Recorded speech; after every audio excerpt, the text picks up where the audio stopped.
আমি ফেলে আমার বইয়ের হিংসা দেখার জন্য একদিন একটা বুদ্ধি করে বললাম, আমি যদি জান্নাতে যাই আল্লাহ আমাকে বেহেশতে হুর দিবি। আমার বউ বলতেছে, হুর কি গো? হুর হলো সুন্দরী। এই সুন্দরী করে চোখের কথা বলতেছে, হুরের চোখের সাইজ কেমন হবে, নাকের সাইজ কেমন হবে, এই দুটা বলতে বলতেই দেখি বালুস বগলের তলে নিয়ে ঘরের থেকে বাইরে হয়ে যাচ্ছে। আমি বললাম, কোথায় যাচ্ছে? বলে, হুর নিয়ে থাকো, আমার কি দরকার, তুমি হুর নিয়ে থাকো। আমি সেই দিনে বুঝলাম এরকে কলজা ভরা খালি হিংসা। জোরে কোন কথা ঠিক কিনা? এরা বেহেস্তের হুরকেও সতীন মনে করে। খবরদার কোনোদিন যেন বইয়ের কাছে হুরের গল্প করেন না, আপনি কিন্তু ভাত পাবেন না। আমি সেই দিন থেকে তওবা করছি, আল্লাহ যতদিন আর বেঁচে থাকবো আমি আর হুরের ওয়াজই করবো না। কারণ হুরের ওয়াজ করলে মেয়ে মানুষেরা মন খারাপ করে। আমরা স্বামীকে এত এত যত্ন করি, এত ভালোবাসি, আর এই স্বামী হুর পেয়ে যদি আমাকে ভুলে যায়। আমি আজকে বলতেছি, মা, যদি আপনি জান্নাতি নারী হন তাহলে আপনাকে হুরদের নেত্রী বানায় দিবে। জোরে কেন সুবহানাল্লাহ। কারণ আল্লাহ কোরআনে বলেছেন, লাকাদ খালাকনাল ইনসানা ফি আহসানি তাকবীম, মানুষকে আমি সর্বোত্তম আকৃতি দিয়ে সৃষ্টি করেছি। হুর কিন্তু মানুষ না, আপনার বউ হলো মানুষ। জোরে কোন কথা ঠিক কিনা? জান্নাতের মধ্যে যখন আপনার বউ যাবে তখন হুরের চাইতো কোটি কোটি গুণ সুন্দরী আল্লাহ বানায় দিবে। জোরে কোন সুবহানাল্লাহ। একদিন আল্লাহ রাসূলকে বলে, নবী গো, আপনার ফাতেমার পর্দা দেখে আমি আল্লাহ এত খুশি হয়ে গেছি, আমি আপনার মেয়েকে ডিগ্রি দিলাম, আমি আপনার মেয়েকে ডিগ্রি দিলাম সাইয়্যিদাতুন নিসাই আহলিল জান্নাহ, ফাতেমা তু জোহরা। আপনার ফাতেমা হবে জান্নাতি নারীদের নেত্রী। আপনার ফাতেমা হবে জান্নাতি নারীদের নেত্রী শুধুমাত্র এই পর্দার আমলের কারণে। জোরে কন্যা সুবহানাল্লাহ। রাসূল তো সেই খুশি। ফাতেমা ডাকতে বলেন, ফাতেমা, আল্লাহ তোর পর্দা কবুল করছে রে, তোকে জান্নাতি নারীদের নেত্রী বানায় দিছে। ফাতেমা তো সে আনন্দ, আল্লাহ আমাকে জান্নাতি নারীদের নেত্রী বানালো। বাংলাদেশের নেত্রী না, জান্নাতি নারীদের নেত্রী। এই কথা বলে রাসূল যখন চলে যাচ্ছে খুব খুশি। এমন সময় আল্লাহ ডাকতে বলে, হাবিব, খবর আর একটা আছে। রাসূল বললেন, আল্লাহ কি খবর? বলে, আপনার ফাতেমা জান্নাতি নারীদের নেত্রী হবে, কিন্তু আপনার ফাতেমার আগে একটা নারী জান্নাতে যাবে। যেই বলছে আপনার ফাতেমার আগে একটা নারী জান্নাতে যাবে, সঙ্গে সঙ্গে নবী বলেন, আল্লাহ, আমার ফাতেমা পর্দার কারণে জান্নাতে নারীদের নেত্রী হলো, কিন্তু আমার ফাতেমার আগে যে মেয়েটা জান্নাতে যাবে ওই মেয়েটার আমল কি? আল্লাহ রাসূলকে আল্লাহ বললেন, ওই যে একটা বাড়ি দেখতেছেন? বলে, হ্যাঁ। ওই বাড়ির সামনে একটা জঙ্গল দেখা যায়? বলে, জি। ওই জঙ্গলের সামনে ছোট্ট একটা ঝুপড়ি ঘর, ওই ঘরটা হলো একটা কাঠুরিয়ার ঘর। ওই কাঠুরার বিবি জামিলাকে আমি আল্লাহ সবার আগে জান্নাত দিয়ে দিব। আমার মায়েরা যারা পর্দার অন্তরালে, একটু চিন্তা করে দেখেন, জামিল এমন কি আমল করলো যে আমল করার কারণে সাইয়্যিদাতুন নিসায়ে ফাতেমাতে জান্নাতের নারীদের নেত্রী ফাতেমার আগে জামিলাকে জান্নাত দিবে। এটা মেয়ে মানুষের জন্য শোনার দরকার আছে না নাই? আমাদের মেয়েগুলো যদি ভালো হয়, আমাদের দুনিয়ায় জান্নাত হবে, দুনিয়ায় জান্নাত। একদিন হোসেন রাদিয়াল্লাহ নবীর কাছে গিয়ে বলে, নানু ভাই, আমি একটু আপনার কাছে যাবার চাই, আমি একটু আপনার কাছে যাবার চাই। আল্লাহ রাসূল বলেন, হোসেন, এখন দরজা খোলা যাবে না, এখন আমি জান্নাতে আরাম করতেছি, জান্নাতে আরাম করতেছি। হোসেন বলে, আমার নানা ভাঙ্গা ঘরের মধ্যে কথা কয়, আর নানা জান্নাতে আরাম করে, এটা কেমন জান্নাত রে? জান্নাত গে উকি বেড়া দেখে বিশ্ব নবী তার বিবির উরাতের উপরে মাথা দিয়ে শুয়ে আছে। হোসেন রাগ করে বললেন, না না, আমার নানির উরাতের উপরে মাথা দিয়ে শুয়ে থাকলে জান্নাতে থাকা যায়? নবী বললেন, তুই ছোট্ট মানুষ, তুই বুঝবি না, তোর নানির মতন বউ যদি কেউ ঘরে পায়, ওই ঘরটা দুনিয়াতে আল্লাহ জান্নাত বানায় দেয়। সুবহানাল্লাহ, জোরে বলেন। আজকে যে বউগুলো আমরা পাচ্ছি, এই বউগুলার কারণে যে সন্তানগুলো দুনিয়াতে আসতেছে, এই সন্তানগুলো অধিকাংশ খারাপ হচ্ছে। ছোটবেলায় আমরা কি গজল গাইলাম, কি বলবো প্রসবের কথা, মা বিনে সেই ব্যথা কেউ তো বুঝিবে না, মাজন থেকে আর সন্তানের দায়, ওয়াকালে মা মারা যায়, কেন সে মায়ের ভক্তি করো না। এই টেজের উপরে আমরা যে কয়টা আছি সবাই কেউ সিজার করা না। আমরা কি সিজার করা? কথা কর না কেন? আজ থেকে 15 বছর আগে সিজার আছিল, এই যে হঠাৎ সিজার শুরু হলো, আমাকে হুজুর আমার ছেলে খালি কান্দে, হুজুর একটু দোয়া দরুদ পড়ে ফু দেন তো। কোরআনের সবচাইতে দামি আয়াত হলো আয়াতুল কুরসি। আয়াতুল কুরসি পুরো ফুঁড় দিলাম, ফু দেওয়া মাত্র ওর কান্নার বেড়ে গেছে, আগে যা ছিল তার চেয়ে বেশি। ওর মাও কয়েকদিন পরে এসে বলতেছে, হুজুর কি দোয়া দিলেন, কান্না তো থামলই না বরং বেশি হয়েছে, হুজুর একটু পানি পড়া দেন তো। বিশ্বাস করেন সূরা ফাতিহা, যাকে সূরাতুশ সেবা বলা হয়, সূরা ফাতিহা, সূরা ফালাক, নাস, এই তিন সূরা একত্র করে এক বোতল পানি ফুঁক দিয়ে বললাম, মা বিসমিল্লাহ করে খাওয়া যাও। কিছুদিন পরে এসে বলতেছে, হুজুর বর্তমান দোয়া দরুদের আর কোনো দামই নেই। আমারই মন খারাপ হয়ে গেল যে আল্লাহ সময়ের ওয়াল আসর, সময়ের শপথ করে বলতেছে, আর এই কয় বর্তমান সময়ের কোনো দাম নেই, দোয়া দরুদের দাম নেই। কিছুদিন পরে আবার দেখা, কেমন কান্দিছে, এরকম যদি কান্দে তোমাকে ঘুম পাড়াই তো কষ্ট। তাই না হুজুর আর কান্দে না। আমি বললাম কোন দোয়ায় ভালো আছে? দোয়া লাগেনি হুজুর, ওর বাপ একটা মোবাইল কিনেছে, যখন কান্দে তখনই চালু করে দেই আর থামে যায়। আমার বাচ্চা মোবাইল ছাড়া ভাতই খায় না হুজুর। আমি তখন বললাম, মা তুমি সত্যি করে বলো তো, তোমার এই ছেলেটা কি নর্মালে হয়েছে না সিজার করা? তখন বলতে যে হুজুর সিজার করে। সেই জন্যই তো সিজার করা বাচ্চাকে দোয়া দরুদ দেওয়ার কাম হবে না, কাম হবে না। অধিকাংশ সিজারকারী ডাক্তার হলো বরদ মানুষ। একটা মেয়ে মানুষের পেট কাটতেছে লাইড়ে আছে, কথা কন না কেন, কথা কন না কেন? প্রত্যেকটা ডাক্তার আলট্রাসাউন্ড করে দেখে নর্মালে বাচ্চা হবে, নর্মালে বাচ্চা হবে। বাংলাদেশে তিনটা জিনিস খেয়াল করবেন। এক নম্বর হলো ডাক্তারের বইয়ের সিজার লাগে না। ডাক্তারের বইয়ের কি লাগে না? দুই নম্বর হলো মৌলানার বাড়ির মিলাদ লাগে না। তিন নম্বর হলো পীরের বউ কোনোদিন মুরিদ হয় না। খুব খেয়াল করবেন, পীরের বউ কোনোদিন মুরিদ হবে না, কারণ জানে আমার পীর সাহেব মাঝে মধ্যে মুরিদের বইয়ের দিকে চোখ মারে, এই লুচ্চার হাতে কে মুরিদ হবে না। আর ডাক্তার জানে সিজার করলে মায়েরও ক্ষতি বাপেরও ক্ষতি, জোরে মায়েরও ক্ষতি বাচ্চারও ক্ষতি, এই জন্য ডাক্তার সিজার করে না। আর মৌলানা জানে মিলাদ কি, পরের বাড়িতে পড়াই কিন্তু নিজের বাড়ি মিলাদ পড়ে না। একটু মনোযোগ দিয়ে শুনবেন, সূরা আসরের 2 নম্বর বিষয় ওয়া আমিলুস সালিহাত। আপনাদের সামনে আলোচনা করতেছি কোন আমলের কারণে জামিলা ফাতেমার আগে জান্নাতে যাবে। এই কথা যখন ফাতেমার কানে আসলো, ফাতেমা বলে, বাবা জামিলা এমন কি আমল করলো যে আমল করার কারণে আমার আগে আল্লাহ তাকে জান্নাত দিবে। রাসূল বলে, ফাতেমা জানবার যদি চাও তাহলে তোমাকে তদন্ত করে জানতে হবে। শুধুমাত্র কোন আমলের কারণে জামিলা ফাতেমার আগে জান্নাতে যাবে এইটা জানার জন্য ফাতেমা তদন্তে বের হলেন। আসরের নামাজের পরে চুপি চুপি ফাতেমা জামিলার ঘরের দরজা গিয়ে বললেন, জামিলা আমি নবীর মেয়ে ফাতেমা, আমি তোমার সঙ্গে একটু দেখা করবার চাই, তুমি একটু দরজা খুলে দাও, আমি তোমার ঘরের ভিতরে ঢুকবো। জামিলা দরজায় কান্না শুরু করে দিলেন। ফাতেমা বলে, জামিলা কান্দো কেন?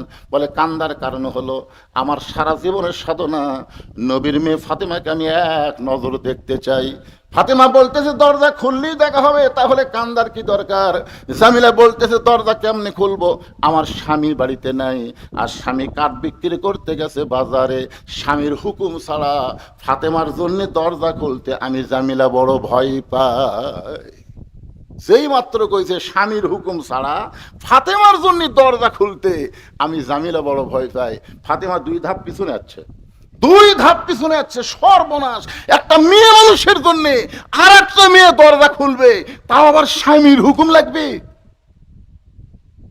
এই মায়েরা মনোযোগ দিয়ে শোনেন, এটা আমি থাকার কারণে তোমার জন্য দরজা খোলে না, এই মেয়েটা কোনোদিন ভালো মেয়ে হতে পারে না, অত্যন্ত খারাপ মেয়ে। সঙ্গে সঙ্গে ফাতেমা হোসেনকে বুকের মধ্যে নিয়ে কপালে একটা চুমু দিয়ে বলে, বাবা তুমি যে মেয়েটাকে খারাপ বলতেছো, তোমার নানা বলেছে ওই মেয়েটা তোমার মায়ের আগে জান্নাতে যাবে। তুমি যে মেয়েটাকে খারাপ বলতেছো, তোমার নানা বলেছে ওই মেয়েটা তোমার মায়ের আগে জান্নাতে যাবে। সঙ্গে সঙ্গে হোসাইন মায়ের হাত ধরে বলতেছে, মা তাহলে আসল জায়গায় চলো, এই নকল জায়গায় ঘুরে কোনো লাভ হবে না। ফাতেমা বলতেছে, আসল জায়গা কোনটা? হোসাইন বলে, তুমি চেনো না, আমি তোমাকে টেনে টেনে আসল জায়গায় নিয়ে যাব। আপনারা বলেন তো, গোটা পৃথিবীর মধ্যে আসল জায়গা কোনটা? গোটা পৃথিবীর মধ্যে আসল জায়গা কোনটা সেটা আপনারা বোঝেন নাই, কিন্তু বহু বছর আগে আব্দুল আলিম গানের মধ্যে বলে দিয়েছে, মনে হে বড় আশা ছিল আমি যাব মদিনায়। সবাই বলেন, মনে বড় আশা ছিল আমি যাব মদিনায়। আচ্ছা, এই গান গাইলে গুনাহ হবে? এই গান প্রথম কে গাইছিল? আব্দুল আলিম 69 সালে দিনাজপুরে। দিনাজপুরের সমস্ত আলেমেরা ফতোয়া দিছে, আব্দুল আলিম আপনি মূর্খ, আপনি মূর্খ দেখে এই গান এভাবে গাচ্ছেন। আব্দুল আলিম বলতেছে, আমার মধ্যে মূর্খামির কি দেখলে? সমস্ত আলিম বলতেছে, আব্দুল আলিম গানটা যদি গাবার চাও তাহলে এভাবে গাও, মনে হে বড় আশা ছিল যাব মক্কা মদিনায়।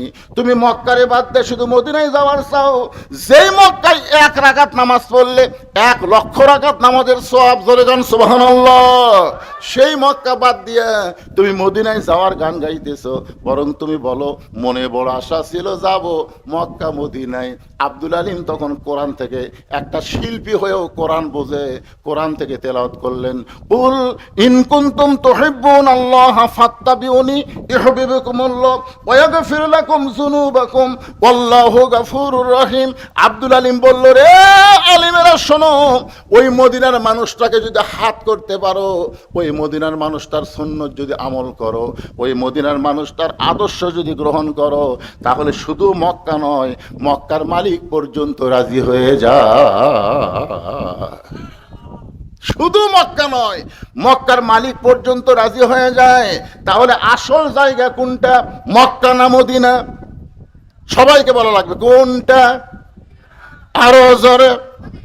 আচ্ছা, আপনাকে যদি সরকার একটা টিকিট দেয়, বলতেছে 2টা টিকিট আছে, একটা মক্কা যাওয়ার টিকিট, যারা মক্কায় যাবি তারা মদিনায় যাওয়ার পারবি না, আর একটা টিকিট হলো যারা মদিনায় যাবি তারা মক্কা যাওয়া পারবি না। আপনারা কোন টিকিট কাটবেন?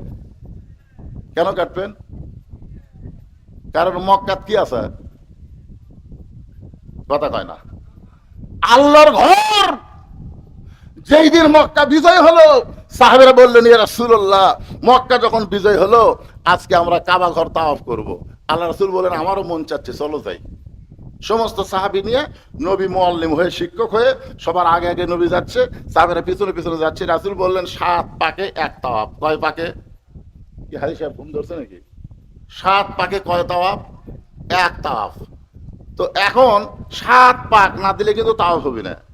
তো আল্লাহ রাসূল 4 পাক দেওয়ার পরই ব্রেক করলেন। তো নবী যখন ব্রেক করলেন, সাহাবীরাও ব্রেক।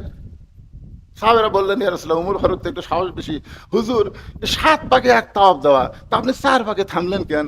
আল্লাহ রাসূল বললেন, আমরা যে কাবাকে তাওয়াফ করতেছি, সে কাবার ঘরের খবর কি? দরজা যখন আসে তাহলে খবর নেওয়ারও ব্যবস্থা আছে, জোরে করে আসে না, কথা কোন আসে না নাই? তো সাহাবীরা বললেন, ঠিকই তো তাই। আল্লাহ রাসূল কাবা ঘরের দরজা খুলে দেখে 360টা মূর্তি। উমর ফারুক বললেন, সে এতদিন মদিনা থেকে এই কাবার দিকে মুখ করে নামাজ পড়ছি, যে কাবার মধ্যে 360টা মূর্তি। আল্লাহ রাসূল বলে, উমর তুমি কি বলতে চাও? উমর বলতেছে, আল্লাহর ঘরের মধ্যে তারা মূর্তি ঢুকালো কেমনে? রাসূল বললেন, উমর, কাবার কোনো পাওয়ার নাই। মসজিদের ইমাম যদি এশার নামাজ পড়ে তালা না দিয়ে বাড়ি যায়, আর ফজরের আযান দিবার আসে তাকে মাইক নাই, আপনার বলেন দোষ কার হবে? কথা কয় না, দোষ কার হবে? ঘর কার? আল্লাহর ঘর, আল্লাহ সাইজ করবি, মুয়াজ্জিনের উপর দায়িত্ব জ্ঞান। কাবার কোনো দাম নাই যদি কাবার আশেপাশে মুসলমান না থাকে, জোরে গান ঠিক কিনা? মসজিদের কোনো দাম থাকবে না যদি মসজিদে মুসল্লি না যায়। আমি আক্কেলপুর ওয়াজ করতে যাওয়ার সময়, আসরের নামাজের সময় রাস্তার পাশে একটা মসজিদ, আসরের নামাজ পড়ার জন্য মসজিদে ঢুকলাম, গোটা মসজিদ টাইস করা, সেই টাইস 32x32, কিন্তু লোকদের দিকে ধুলে। আমি মুয়াজ্জিনকে বললাম, কে রে ভাই, ধুলে কেন? ঝাড় দাও না। কয়, হুজুর আজান দিয়ে আকামত দেয়, কেউ আসে না, তো খামাকা ঝাড় দিয়ে কি হবে? এই দেখেন, আমি যেটি নামাজ পড়ি এটি পরিষ্কার, আমি নামাজ পড়ি গামছা 2 বাড়ি মারি, আল্লাহু আকবার। তা আজকে আপনি যখন আসছেন আপনার জন্য পরিষ্কার করে দিচ্ছি হুজুর। আমি বলি, তাহলে ঝাড় দাও না। না হুজুর, শুধু জুম্মার দিন ঝাড় দিই, শুধু নামাজের দিন ছাড়তে। আমাদের এলাকার লোকেরা মনে করে জুম্মার দিন হলো নামাজের দিন। মনে আছে চাচার কথা, মনে আছে না ভুলে গেছে? সব মনে থোবা। আগামী সোমবার ভাস্তার বাড়ির চাচার দাওয়াত, একটা খেলা হবে। ধরে কোন কি হবে? একটা খেলা। শুধু জুম্মার নামাজ পড়ে, 5 ওয়াক্ত পড়ে না। একটু মনোযোগ দেন। হুসাইন মায়ের হাত ধরে টেনে টেনে নিয়ে আইছে আল্লাহর নবীর কাছে। আল্লাহর নবীর কাছে এসেছে। ফাতেমা জোড়হাত করে বলতেছে, বাবা আমার কোনো দোষ নাই, আমি প্রথম দিন গেছি স্বামীর হুকুম নাই দেখে জামিলা দরজা খোলে নাই। আমি দ্বিতীয় দিন গেছি, এই হোসেন সঙ্গে থাকার কারণে দরজা খোলে নাই। আমি আরো 10 দিন যাব কোন আমলের কারণে। আমার আগে আল্লাহ জামিলাকে জান্নাত দিবে, আমি জানবই জানবো, কিন্তু এই হোসেন আমার সর্বনাশ করছে। হাত ধরে আপনার কাছে নিয়ে আইছে। সঙ্গে সঙ্গে হোসেন দৌড়ে গিয়ে নানার হাত ধরে বলে, নানা তোমার কাছে আমার প্রশ্ন হলো, তোমার মা বড় না আমার মা বড়? তুমি সত্যি করে বলো না, না তোমার মা বড় না আমার মা বড়? নবীর চোখে পানি আসে, কান্দার বলে, হোসাইন রে, আমার মা আমিনা জান্নাত পাবে কি পাবে না তার কোনো গ্যারান্টি নাই। আর তোর মা ফাতেমাকে আল্লাহ জান্নাতি নারীদের নেত্রী বানাইছে। হোসাইন বলতেছে, যদি তুমি এটা জানতে তাহলে সাধারণ একটা কাঠুরার বইয়ের দরজায় আমার মাকে যাবার বলতা না। এটা যদি তুমি জানতে না, না আমার মাকে কাঠুরার বইয়ের দরজায় তুমি পাঠাইতা না। কোন আমলের কারণে? ওই কাঠুরার খারাপ বউ। জোরেগণ কি বউ? নবী কি বলেছে? ফাতেমা তোর আগে জান্নাত যাবে। আর হোসেন বলতেছে, ওই খারাপ বউ কোন আমলের কারণে আমার মায়ের আগে জান্নাতে যাবে, এটা না বলা পর্যন্ত আমি তোমার হাত ছাড়তেছি না। এই বলে হাত ইঙ্গা জোরে চাপা ধরছে, বুঝলেন? এমন জোরে ধরছে। নবী ডাকতে বলে, আলী রে। আলী দৌড়ে এসে বলে, লব্বাইক ইয়া রাসূলুল্লাহ। রাসূল বলে, আলী তোর বেটা হোসেন যে হারে আমার হাত চাপায় ধরছে। আলী বলতেছে, হোসেন নানার হাত ছেড়ে দাও, নানার হাত ছেড়ে দাও। তোমার নানা, তোমার নানা হলো বিশ্ব নবী, হাত ছেড়ে দাও। হোসেন বলতেছে, বাবা কি কি অকাম করছে জানেন? আলী বলতেছে, কি করছে? বলে, আমার মাকে কাঠুরের বইয়ের দরজা পাঠিয়ে দিচ্ছে, আমার মায়ের আগে নাকি কাঠুরের বউ জান্নাত যাবে। আলী বলতেছে, তাহলে জোরে হাত ধর। তো নবী বলতেছে, কেন জোরে হাত ধরবে কেন? জোরেই তো ধরা লাগবে। কে আগে জান্নাতে যাবে, কে পরে জান্নাতে যাবে, এটা আপনি পুরুষ মানুষকে বলেন যে 1 নম্বর আবু বকর জান্নাত, 2 নম্বর উমর জান্নাত, 3 নম্বর ওসমান জান্নাত, 4 নম্বর আলী জান্নাত। একটা মরদ মানুষ মন খারাপ করবি না। মরদ মানুষের নিয়ত হলো জান্নাত তালি হলো। জোরে কোন কথা ঠিক কিনা? কিন্তু আপনি মেয়ে মানুষকে গোল করে গেছেন কেন? কারণ মেয়ে মানুষের মনের মধ্যে হিংসা কম না বেশি? কথা কর না কেন?